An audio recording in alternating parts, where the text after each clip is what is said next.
Ito sa may Quiapo, dito lang siya sa may simbahan, tapat na itong dragon fruit nila. Kasi ang day off lang natin ay mag-uukay sana kami dito, kaso yung ukay konti na lang. Ninabilan ko na knitted, wala na siya hindi na siya nagtitinda doon. Tsaka parang pinaghalo-halo nila yung mga vendors dito.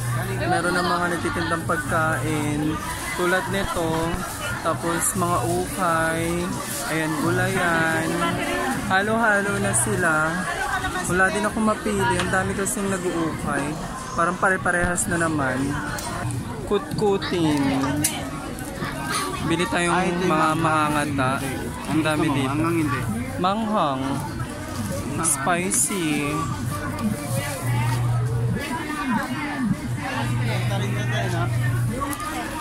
Tignan nyo, ang dami ng tao mga sis. Punta kayo dito tapos makipagsiksikan kayo dito sa Quiapo. Linggo, wag lang siguro kayong pupunta ng linggo. Doon ata mas maraming tao. Mga weekdays pwede. Kasi ang day off lang natin ay Sunday, kaya yun lang yung time natin. Champurado, sarap po. Bili tayo ng dragon fruit. Ito masarap yung dragon fruit nila dito eh. Na-try na namin ito nung unang punta namin dito sa Quiapo. And so yummy naman siya. Sakto na uhaw na din ako. Ikaw na bumili. Ayan. Bili tayo ng tig 80. Share na kami ni Lolo Hari nyo. Kita nyo ang daming pumipila, diba? Kaya alam mo talaga na masarap yung dragon juice nila. Masarap talaga siya, para siyang milk tea. Yun nga lang, wala siyang sago, mga sis. Pero masarap siya, promise. Try nyo pag nagpunta kayo dito sa may Quiapo. Dito lang siya sa may simbahan, tapat ng simbahan. Laki ng in-order ni Lolo Hari nyo. Shake muna natin. Diba? Let's go. Walang plastic.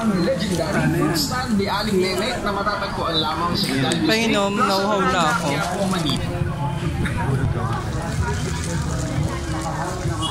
Masarap yung mga sisang tamis.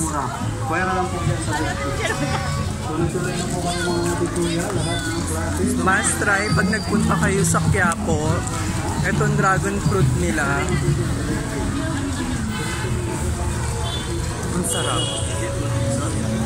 Mag-chip.